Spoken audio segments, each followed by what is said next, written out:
At 1800 hours on September 1, 1939, Colonel Kazimierz Mastalerz led the 18th Pomeranian Uhlan Regiment through the pine forests near Krojanty, Poland.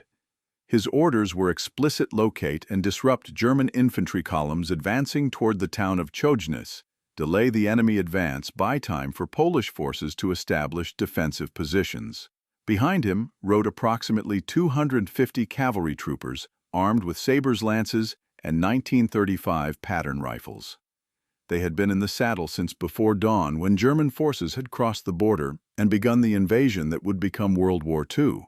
Mastalerz's scouts reported German infantry ahead, marching in column formation through cleared ground north of the forest. The Germans appeared to be unsupported, no vehicles visible, no armor, just infantry on foot moving in the open.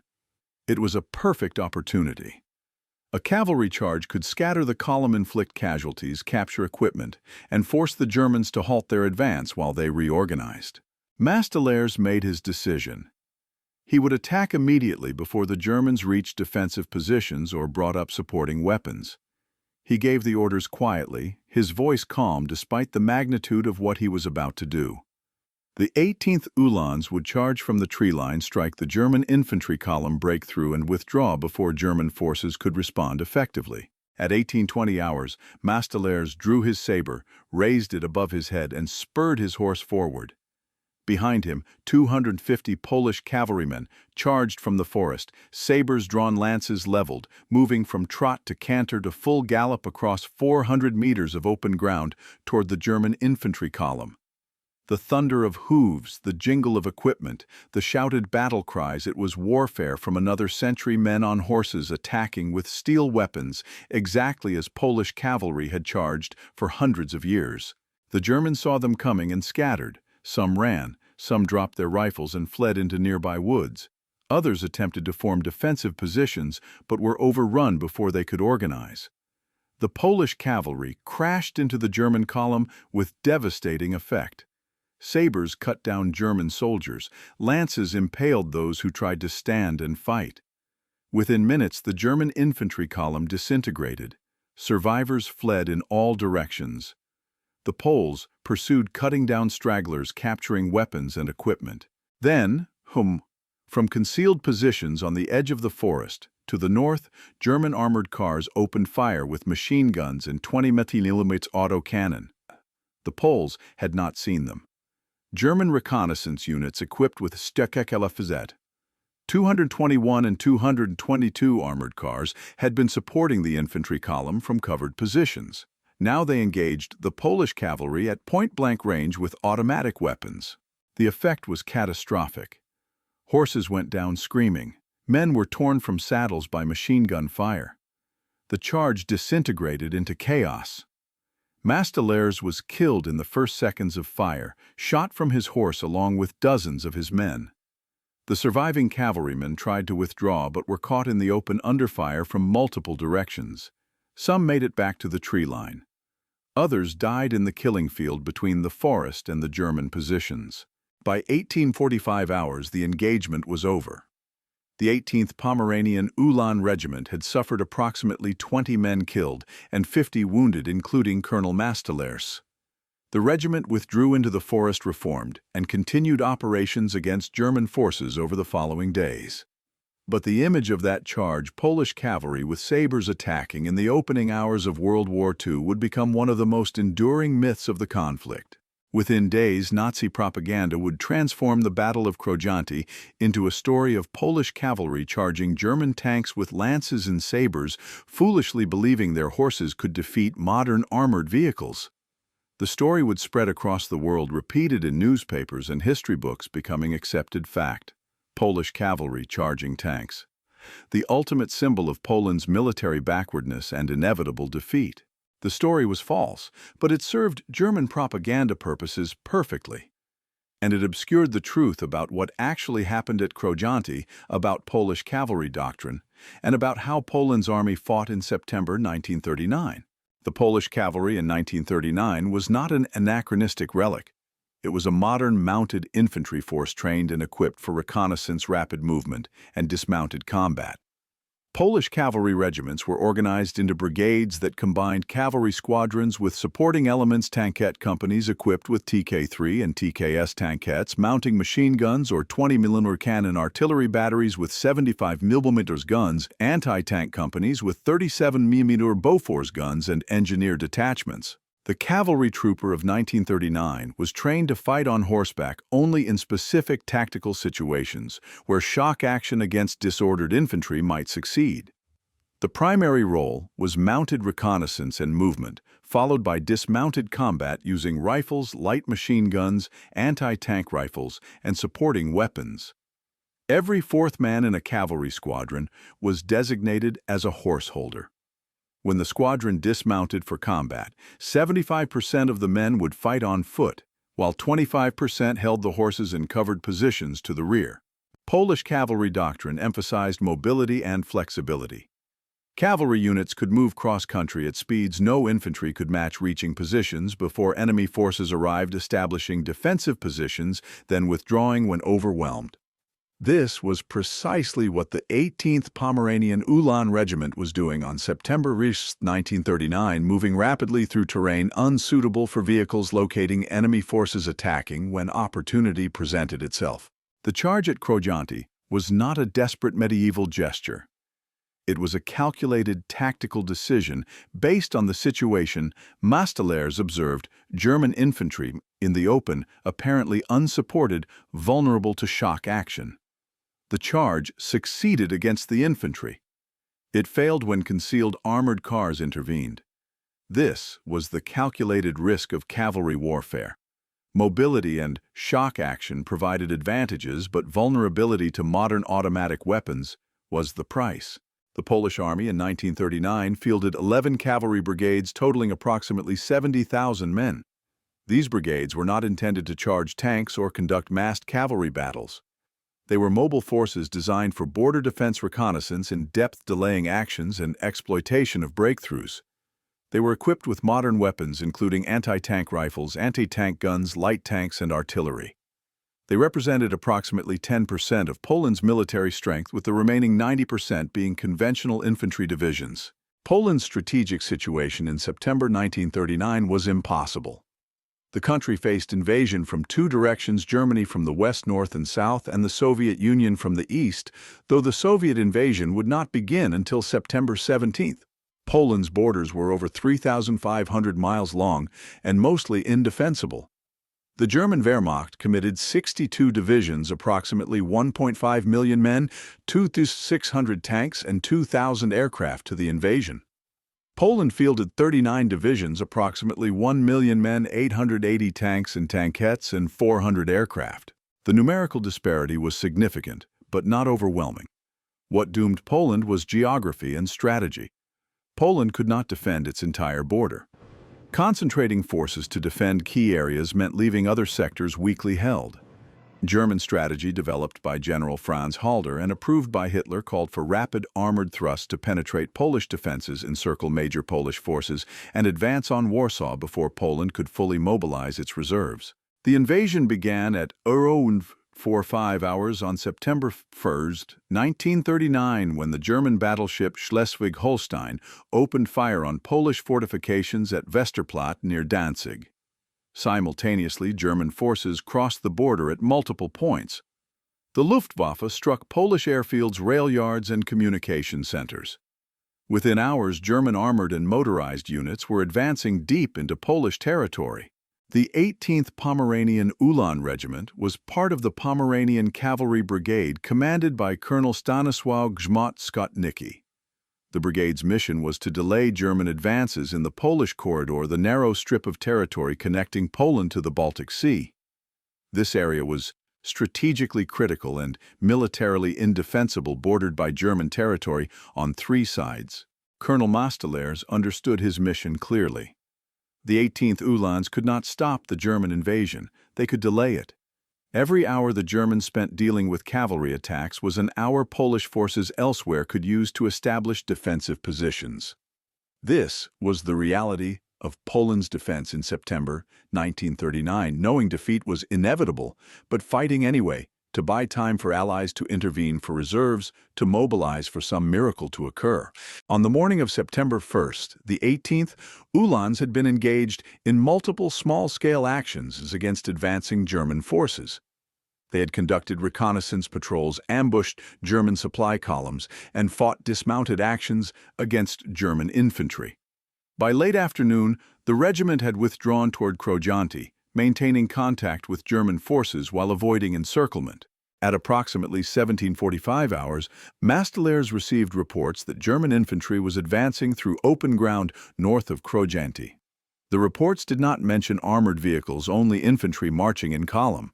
Mastelers sent scouts forward to confirm. They returned with accurate intelligence: German infantry approximately company strength, moving in column formation, no vehicles visible. Mastelers assembled his squadron commanders and issued orders. First Squadron would charge the German column from the west. Second Squadron would provide fire support from concealed positions on the flank. Third Squadron would remain in reserve, prepared to exploit success or cover withdrawal. The attack would be executed immediately before the Germans reached Krojanty, and before darkness made cavalry operations too dangerous. The tactical situation appeared favorable. German infantry in the open could not withstand a cavalry charge. The shock of 250 horsemen hitting an infantry column would cause panic and disorder. The Poles would inflict casualties, disrupt the German advance, then withdraw before German reinforcements arrived. What Mastelers did not know was that German reconnaissance units equipped with armored cars mounting automatic weapons were providing flank security for the infantry column. These vehicles, Krojanty 21 light armored cars with 7.90 mm machine guns, and WWII 222 armored cars with 20 mm autocannon, were positioned in tree lines overlooking the German line of march. Their mission was exactly what they executed: provide protection against Polish cavalry attacks that German intelligence predicted would occur. The German armored car crews watched the Polish cavalry charge develop. They held fire until the Poles were fully committed, engaged with the infantry, unable to withdraw quickly. Then they opened fire at ranges under 200 meters with devastating effect. The 20 mm autocannon could penetrate light armor at that range. Against horses and men, the effect was catastrophic. The MG-34 machine guns fired 7.90 mm rounds at 800 rounds per minute. The 20 mm autocannon fired high explosive and armor-piercing rounds at 280 rounds per minute. At 200 meters, there was no cover, no concealment, nothing to stop the fire except the bodies of horses and men. The Polish cavalry, trained and equipped to fight, dismounted against infantry, had no answer to armored vehicles with automatic weapons firing from concealed positions. Colonel Mastelers died leading his men. He was 33 years old, a career cavalry officer who had fought in the Polish-Soviet War of 1920. He knew the risks of cavalry warfare in the age of automatic weapons. He had made a tactical decision based on the intelligence available to him. That intelligence was incomplete. The concealed armored cars were the critical factor he did not anticipate. The survivors of the charge withdrew into the forest. Lieutenant Stanisław Kuźniar assumed command and led the regiment south toward Polish defensive positions. Over the following days, the 18th Uhlans continued fighting, conducting reconnaissance patrols, ambushing German supply columns, and fighting dismounted actions. The regiment suffered additional casualties but remained an effective fighting force until the final collapse of Polish resistance in late September. On September 3rd, Italian war correspondents attached to German forces visited the battlefield at Krojanty.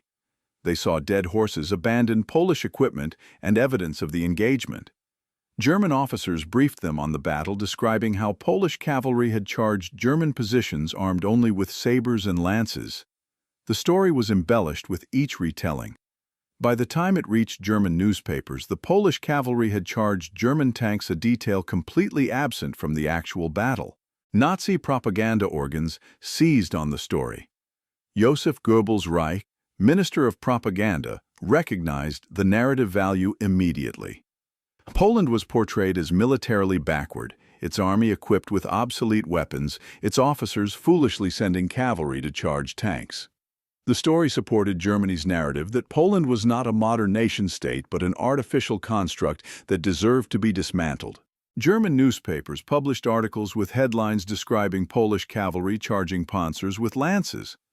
Photographs of dead horses at Krojanty were captioned as evidence of Poland's military incompetence. Newsreel footage showed German tanks advancing through Poland while narrators described how Polish cavalry had charged these invincible machines with medieval weapons. The story spread beyond Germany. International newspapers relying on German sources for information from the battlefield repeated the claims. The New York Times, the Times of London, and other major newspapers published accounts of Polish cavalry charging tanks. The story became accepted fact repeated in history books taught in military academies embedded in the historical narrative of World War II's beginning.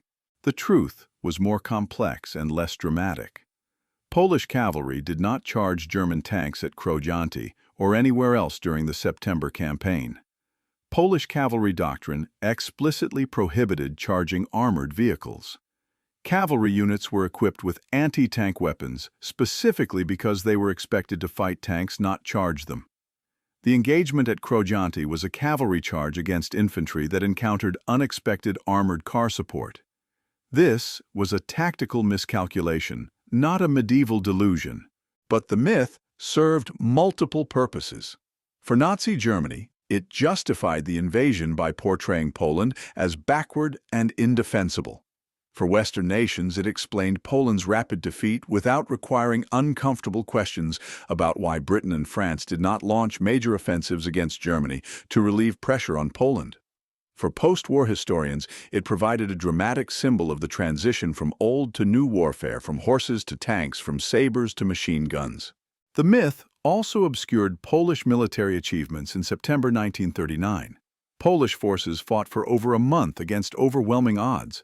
They inflicted significant casualties on German forces, destroying or damaging over 800 German armored vehicles, shooting down over 280 German aircraft, and inflicting over 16,000 German casualties.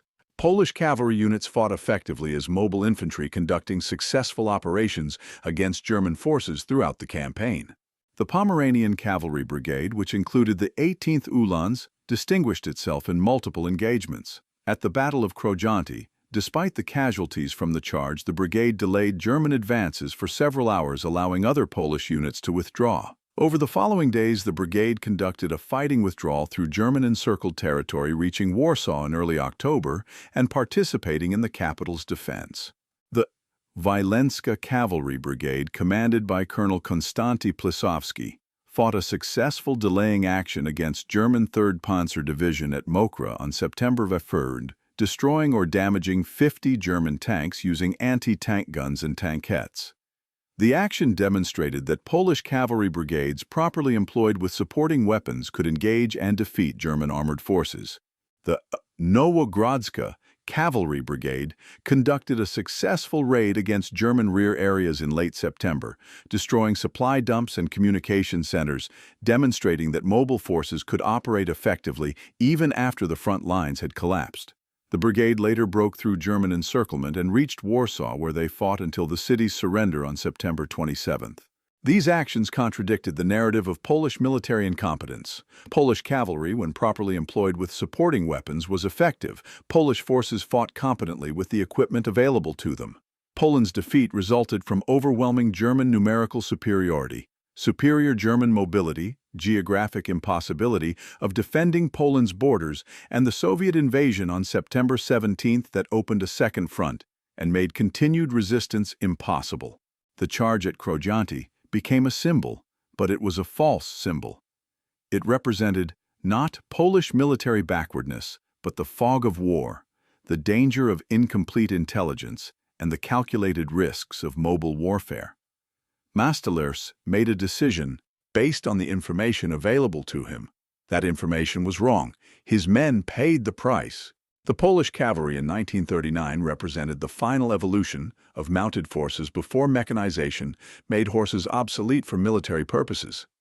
Polish cavalry brigades were not medieval knights, but modern mounted infantry using horses for mobility and fighting dismounted with modern weapons.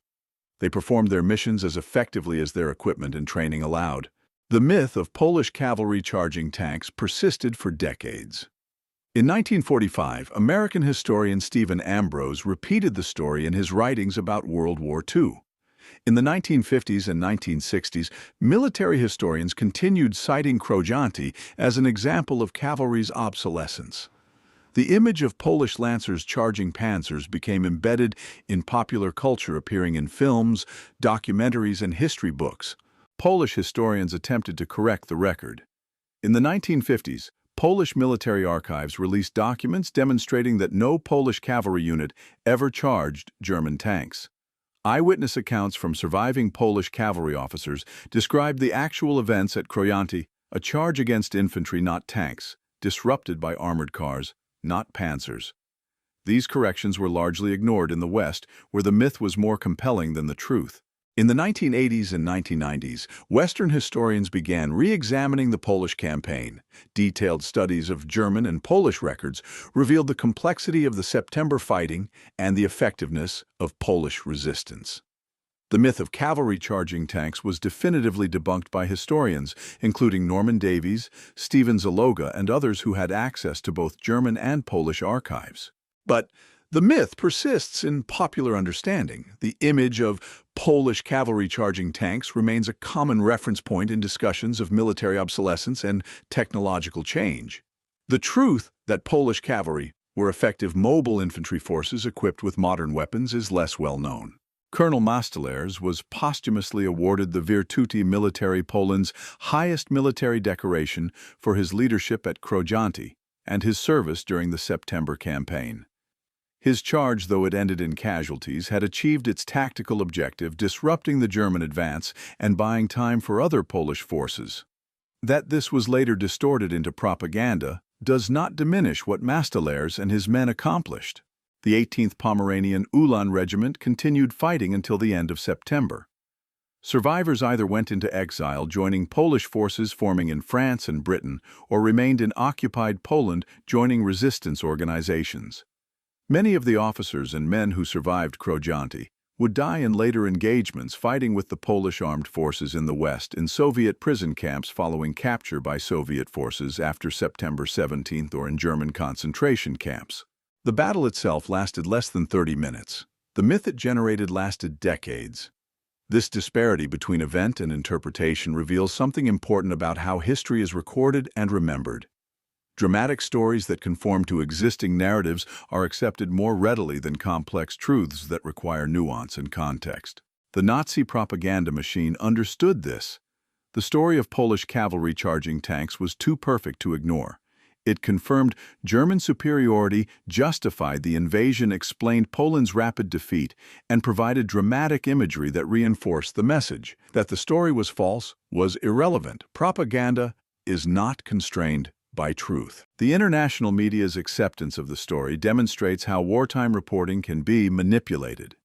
German sources provided the only information available from the battlefield in early September 1939. Allied journalists had no independent access to verify German claims. By the time more accurate information became available, the initial stories had been published and the narrative was established. The persistence of the myth decades after the war demonstrates how difficult it is to correct historical misconceptions once they become embedded in popular understanding. Even after Polish archives were opened, even after German records were examined, even after surviving eyewitnesses testified about what actually happened, the image of Polish cavalry charging tanks remained in history books and popular culture. The Battle of Krojanty stands as a reminder that history is written by victors shaped by propaganda and often bears little resemblance to actual events. The charge itself was a tactical action, neither brilliant nor foolish, but a reasonable response to the situation as Mastelers understood it. That it encountered unexpected opposition and resulted in casualties does not make it a failed charge against tanks. It makes it a cavalry engagement that went wrong, the kind of thing that happened routinely in warfare throughout history. The Polish cavalry of 1939 deserves to be remembered accurately. They were professional soldiers fighting for their country with the equipment they had, employing tactics appropriate to their role and capabilities. They fought effectively throughout the September campaign, achieving local successes and delaying German advances despite overwhelming odds. They represented not military backwardness, but the final generation of mounted forces adapting to mechanized warfare. Mastelers and his men charged at Krojanty, knowing the risks, following orders, executing their mission. They paid a heavy price not because they were foolish or backward, but because they encountered an enemy they did not anticipate in a position they could not see. This is the nature of war. Perfect information is rare. Calculated risks sometimes fail. Good men die because of factors beyond their control. The myth distorted this reality into a story of medieval warriors attacking modern machines. The truth was more prosaic professional cavalry executing a reconnaissance in force against infantry and encountering armored cars. The difference between myth and truth is the difference between propaganda and history. September 3rd, 1939 marked the beginning of World War II and the beginning of Poland's 55-year struggle for independence that would not end until 1989. The men who charged at Krojanty were the first of millions who would fight and die in that conflict. They deserve to be remembered for what they actually did, not for a myth created by their enemies to justify aggression. The charge at Krojanty lasted less than half an hour. The myth it generated has lasted more than 80 years. Which one is more powerful? Which one is more real? The men are dead. The myth lives on. And that perhaps is the final lesson of the Battle of Krojanty, that sometimes the story matters more than the truth, and sometimes the most important battle is not the one fought with sabers and lances, but the one fought with words and images in newspapers and history books for decades after the last shot was fired.